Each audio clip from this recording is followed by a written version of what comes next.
Caros hermanos,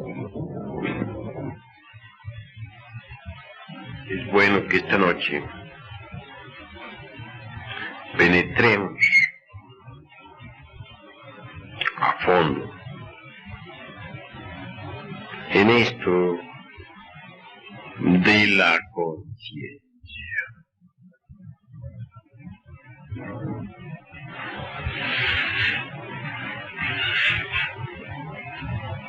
Muchos creen que por medio de la ley de la evolución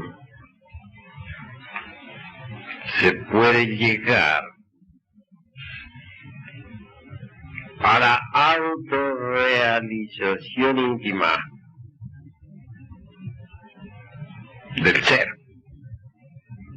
Y eso, naturalmente, es un craso error. Nosotros no negamos la ley de la evolución. Es obvio que esta existe. Lo absurdo precisamente consiste en atribuirle a tal ley aspectos psicológicos que no tiene. Es ostensible que a toda su vida le sucede una bajada. Sería inconcebible una subida infinita. Si ascendemos por una montaña, llegamos hasta la cumbre y allí inevitablemente vamos a encontrarnos con la bajada. Así son las leyes de la evolución, mis queridos hermanos, y de la involución. Se evoluciona hasta cierto punto definido completamente por la naturaleza. Y luego se inician los procesos involutivos. Observen ustedes lo que sucede en una planta. Es obvio que cuando la semilla germina, la evolución está en marcha. Y conforme va creciendo el tallo, se puede apreciar la fuerza impulsiva, evolutiva de la naturaleza. Esta evolución continúa en la planta, en el vegetal, hasta dar fruto, reproducirse, etc. Más tarde, a través del tiempo, inicia sus procesos involutivos, y entonces vemos cómo las hojas se van marchitando, hasta que por último, la planta, aquella tan hermosa, se convierte en un montón de leños. Esa es la fuerza de tipo involutivo. Vean ustedes, mis queridos hermanos, lo que sucede en los seres humanos. Es obvio que dentro del vientre existen en la mujer procesos evolutivos cuando está gestando. La criatura cuando nace está en evolución. Como me pasa por los procesos de la niñez, la adolescencia, juventud, madurez, hay procesos evolutivos. Mas luego, a estos se suceden los procesos involutivos. Entonces vemos cómo la persona va poco a poco envejeciendo, marchitándose como si fuese una planta en proceso ya de deterioro, y por último envejece y muere. Esa es la cruda realidad, hermanos. Pero atribuirle a estas leyes de la evolución e involución aspectos psicológicos que no tienen es equivocado, absurdo. Cuando uno lee todas las teorías que existen sobre evolución, se da cuenta de lo artificioso que es tal dogma. La mente humana se ha deteriorado tanto que ya ni siquiera saben ver los procesos destructivos, involutivos en grande escala. Obsérvese a los pensadores actuales. Caen en absurdos tan tremendos como atribuirle, por ejemplo, a la ley de la evolución los procesos destructivos y también de tipo involutivo. Es el colmo del absurdo. Atribuirle a la evolución procesos involutivos. Atribuirle a la evolución procesos degenerativos. Procesos de deterioro. Pero así es. La gente se ha embotellado totalmente en este dogma de la evolución.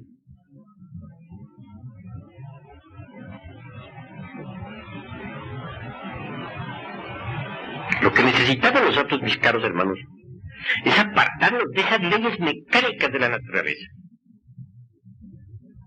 Apartarnos de las leyes de la evolución y de la involución. Tales leyes constituyen el eje mecánico de toda esta maquinaria que llamamos naturaleza. Pero si nosotros nos apartamos de esas dos leyes mecánicas, continuaremos metidos dentro del samsara.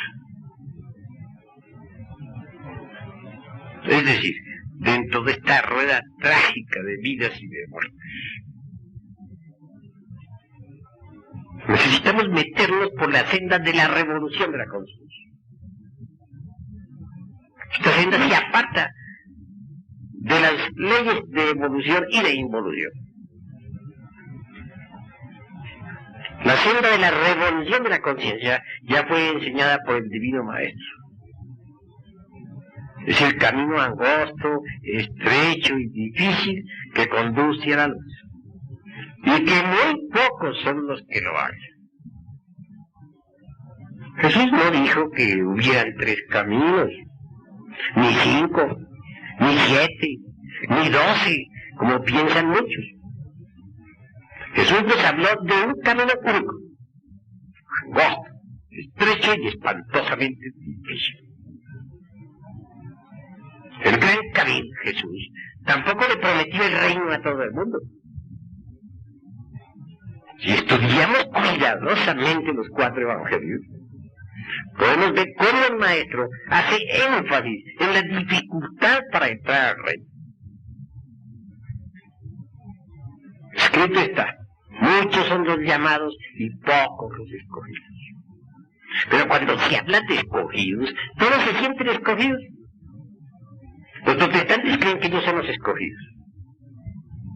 Los católicos suponen que ellos. Y cada cual, por el hecho de estar afiliado a tal o cual secta, a tal o cual religión, suponen ser escogidos. No, mis caros hermanos, debemos ser un poquito más maduros en responsabilidad. Para ser escogidos hay que llegar al nacimiento segundo. A ese segundo nacimiento del cual nos habló Nicodemo y del cual nos habló también Jesús. Recuerden ustedes, mis caros hermanos, lo que está escrito en las Sagradas Escrituras. Leyendo Nicodemo, a Jesús le dijo, Maestro, ciertamente se ve que eres pues un enviado de Dios y no podrías hacer tales o cuales milagros. Y Jesús le respondió a Nicodemo, es necesario que nazcas de nuevo para poder entrar al reino de los cielos. Nicodemo se sorprendió, no entendió. Y Jesús le aclaró diciendo, eres el maestro de Israel y no sabes de estas cosas.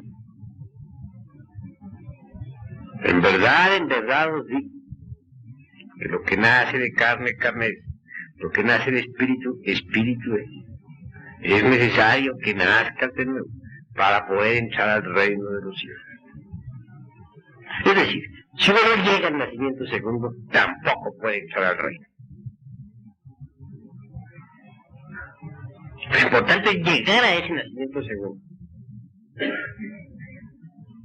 No se llega con puras teorías, ni a base de puras creencias intelectuales.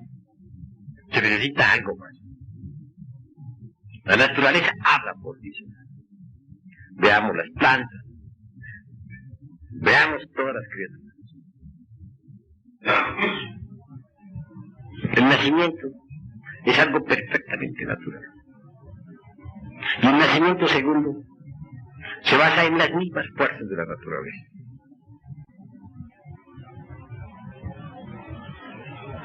Muchas veces hemos hablado ampliamente sobre lo que son los tres factores de la revolución de la conciencia. Morir, sí, es necesario morir. Debe morir el ego, el mí mismo, el sí mismo, el yo. Nacer, es obvio que se necesita nacer. Deben nacer en nosotros los cuerpos solares. Porque sólo así podemos encarnar al ser. Sacrificio por la humanidad es amor. Debemos sacrificarnos por todos los millones de seres que pueblan el mundo. Esos son pues los tres factores de la revolución de la conciencia. Jesús lo sintetiza diciendo: el que quiera venir en pos de mí, niéguese a sí mismo, tome su cruz y sígame. Negarse a sí mismo significa disolver el ego, el yo, el mí mismo. Tomar la cruz, echarla sobre nuestros hombros, significa trabajar en la forja de los cíclopes, en la novena esfera, porque la cruz es eminentemente fálica. Seguir al Cristo es amor, sacrificio por nuestros semejantes.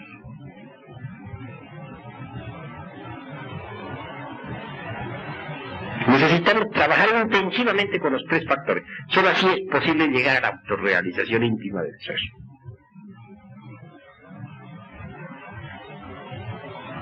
Mas las gentes creen que únicamente por medio de la evolución llegamos a esa autorrealización.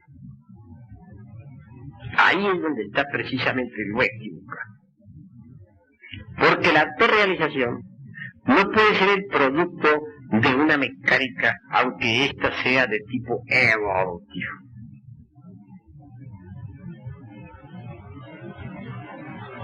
Esta gran mecánica de la naturaleza, evolucionando, pudiera llevarnos hasta la liberación final, pues sería tanto como creer que Dios es un tirano. Porque eso de tener que uno ir a la fuerza a donde no quiere ir, pues es absurdo. Son millones los que no quieren ir ni aquí lo mismo. ¿Por qué se les ha de llevar a la fuerza? Muchas gentes, por ejemplo, no quieren las enseñanzas esotéricas. ¿Por qué tiene alguien que dárselas a la fuerza?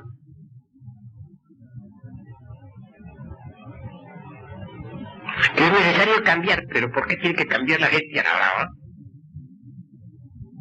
Si la mecánica evolutiva ha de cambiar a las gentes a la fuerza, entonces Dios es un tirano. Eso es absurdo. Dios no es ningún tirano. Dios a cada cual le da libertad para que siga el camino que quiera. A nadie esclaviza. Respeta y libre albedrío de cada cual.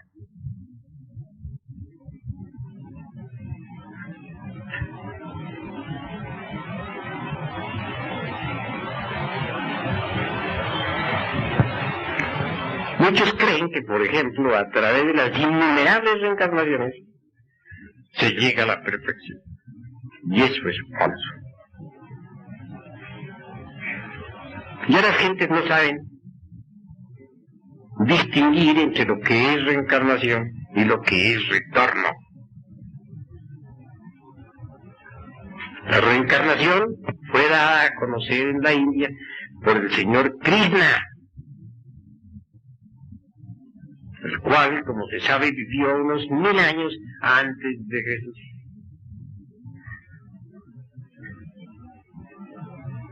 Pero Krishna no dijo que todos los seres humanos se reencarnaran.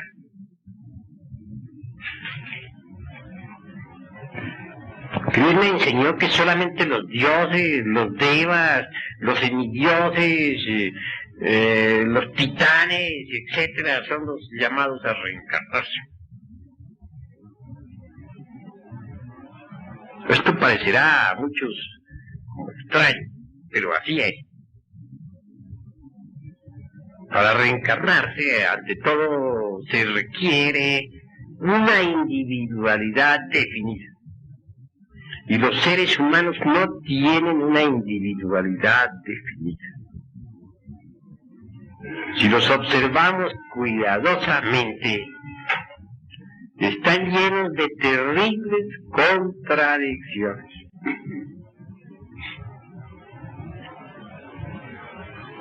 Cada cual sabe que en sus adentros lleva muchas contradicciones y trata de enmendarlas, naturalmente con disculpas.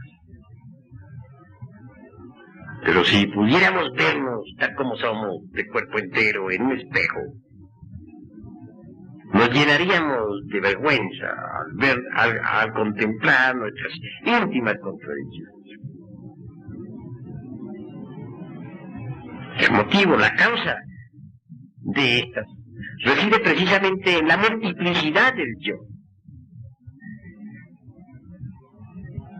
Dentro de cada uno de los cilindros de nuestra máquina orgánica tenemos diferentes yoes. Por ejemplo, el yo del intelecto dice, voy a estudiar un rato.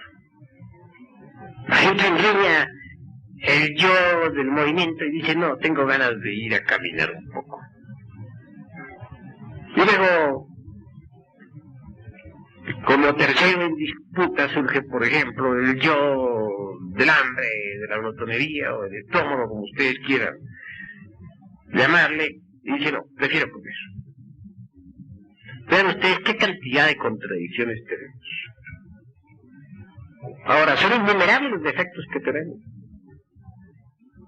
Y cada uno de ellos está personificado por un yo.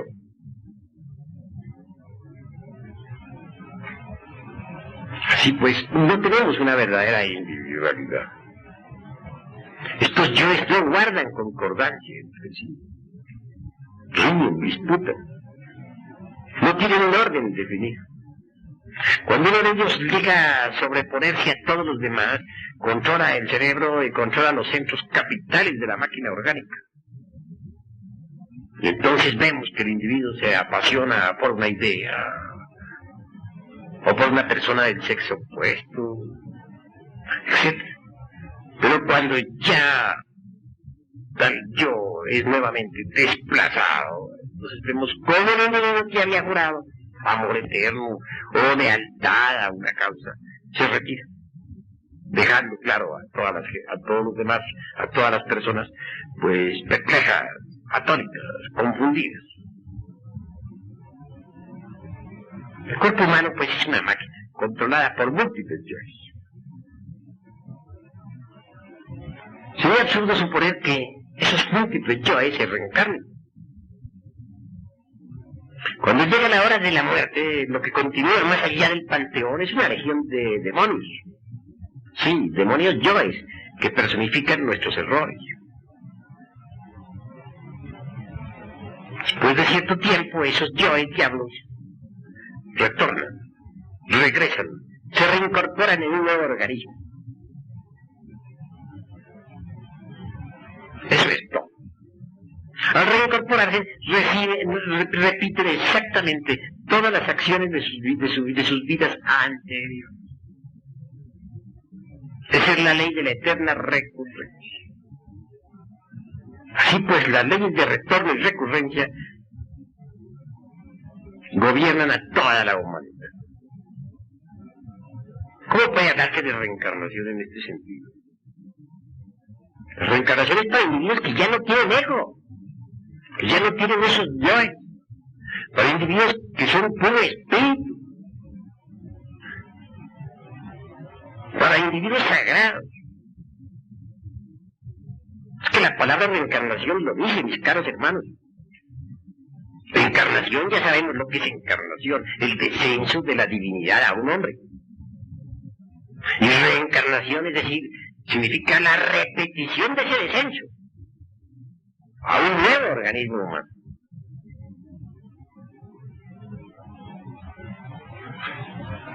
Esa es en el fondo la doctrina. Lo malo es que en el mundo occidental esta doctrina de la reencarnación fue tergiversada y se le confundió con la ley del eterno retorno. Distingas entre reencarnación y retorno. Ustedes todos retornan. Todavía no se puede decir que se reencarnan porque ustedes no son individuos sagrados. Eso es claro. Si ustedes quieren reencarnarse, necesitan morir de instante en instante. Solo eliminando ese ego podrán ustedes decir que se reencarnan.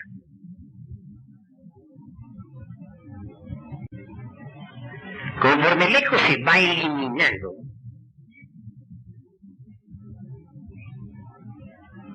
se forman en nosotros procesos extraordinarios. Ante todo, es necesario que ustedes sepan que la esencia, el material psíquico, es una emanación, dijéramos, del alma universal en nosotros. Sintetizo en esa forma para que me puedan entender. Esa esencia está enfrascada, está embotellada entre todos esos múltiples yoes diablos que tenemos dentro. Conforme tales yoes vayan siendo aniquilados, la esencia se va a libertar. Verme gracia, por ejemplo. Si tenemos un perfume metido entre muchos frascos, es obvio que conforme vamos destruyendo esos frascos, el perfume se va emancipando, liberando. Así sucede con la conciencia, con la esencia embotellada entre los yoes. Conforme cada yo se va desintegrando, la esencia se va libertando. Y conforme se va libertando, va tomando una forma definida.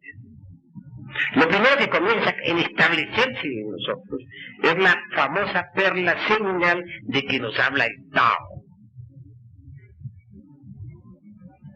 Más tarde, a través del tiempo, la perla seminal se transforma en el embrión áureo. Y este embrión áureo se desarrolla más y más y más conforme los yoes van siendo destruidos, aniquilados, desintegrados.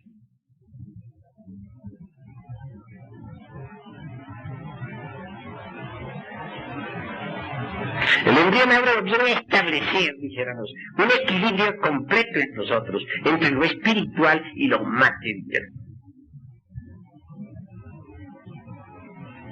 El embrión áureo viene a darnos a nosotros una individualidad definida. Cuando todo el yo pluralizado ha sido vuelto a polvo, lo que queda en nosotros es el embrión áureo. La conciencia despierta, iluminada, resplandeciente. Una conciencia, sí, puede moverse libremente a través del espacio infinito. Cuando la conciencia despierta, ya no tenemos problema en el desdoblamiento. Podemos entrar y salir del cuerpo físico a voluntad cada vez que queramos. Podemos movernos en todo el espacio infinito. Lo importante es, pues, mis caros hermanos, que en este trabajo de morir, sepan ustedes reducir a cenizas al ego.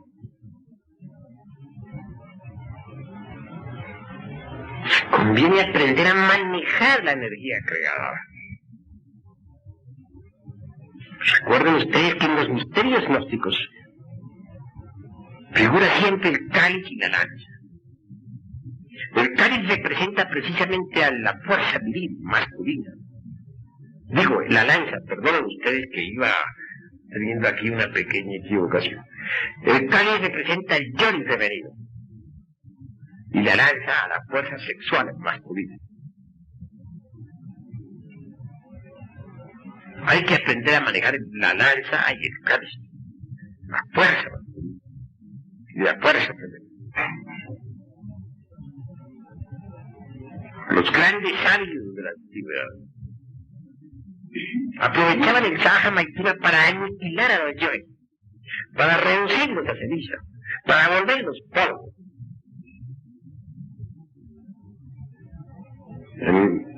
Se habla siempre de la cópula metafísica, del coito químico. Y es que durante el Sahaja Maituna, en el momento supremo, se puede rogar a la divina madre Kundalini, utilice la lanza, es decir, la fuerza sexual, para reducir a ceniza, a polvo, a esos yoes que controlan el organismo humano. Y es obvio, con el poder de la lanza, se desintegran muy rápidamente esos yoes.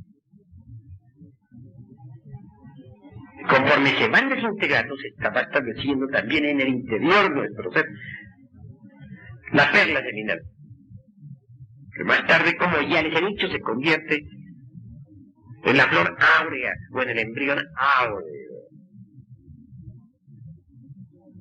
Ese es el misterio del áureo florecer. Hay que entender todo esto a fondo. En cuanto a las personas que no tienen cónyuge, sean mujeres, sean hombres, de todas maneras deben tratar de comprender el error que van a eliminar. Y una vez bien entendido a fondo profundamente, entonces se les suplica a la Madre Kundalini elimine al yo que personifica tal error psicológico. La diferencia entre solteros y casados consiste en que los últimos, como disponen de la fuerza de la lanza, pueden destruir esos yoes más rápidamente. Eso es todo. Ahora, los solteros pueden destruir los yoes pidiendo a la Madre Kundalini elimine el error que se ha comprendido a fondo. Pero cuando ya se trata de destruir, por ejemplo, a los traidores o de ir más lejos, a eliminar, por ejemplo, el dragón de las tinieblas, o muchos otros elementos subjetivos malvados que el ser humano carga en sus profundidades infraconscientes, pues se necesita indispensablemente el poder de la lanza, durante el Sahaja. Así pues, mis caros hermanos, hay que entender esto, hay que comprenderlo profundamente. Cuando la conciencia ha sido libertada completamente, cuando está desnuda frente a la gran realidad, entonces podemos ver, oír, tocar y palpar las grandes realidades de los mundos superiores. Nos convertimos en investigadores competentes de la vida en los mundos superiores. El proceso del morir, pues, es bastante profundo, mis caros hermanos. Ahora, en cuanto al proceso del nacer, es obvio que hay que trabajar con los hidrógenos. Eso sí ya es cosa del Sahaja Maituna. Mediante un chakra especial, como ya lo he explicado tantas veces, se hace pasar el hidrógeno sexual a una segunda octava de tipo superior. Esta segunda octava resuena con las notas do, re, mi, fa, sol, la, si. Y va cristalizando después de haber saturado las células en la forma esplendente y maravillosa del cuerpo astral.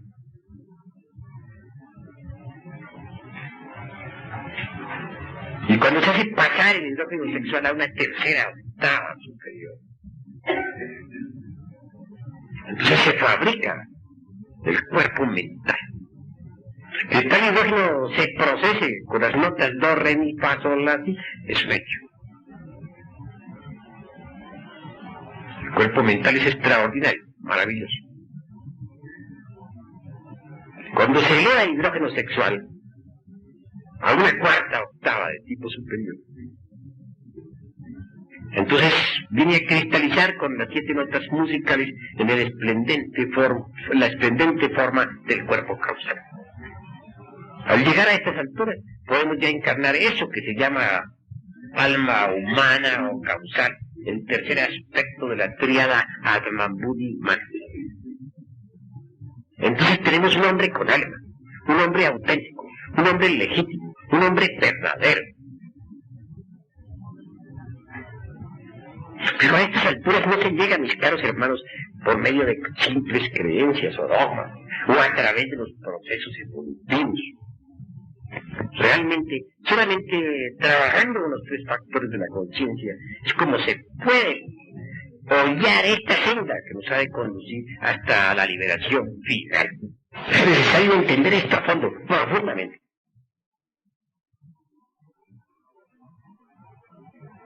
Por hoy, mis caros hermanos, conténtense con esto que hemos platicado. Entrar profundamente. Si alguno de ustedes tiene algo que preguntar, puede hacerlo con la más entera libertad.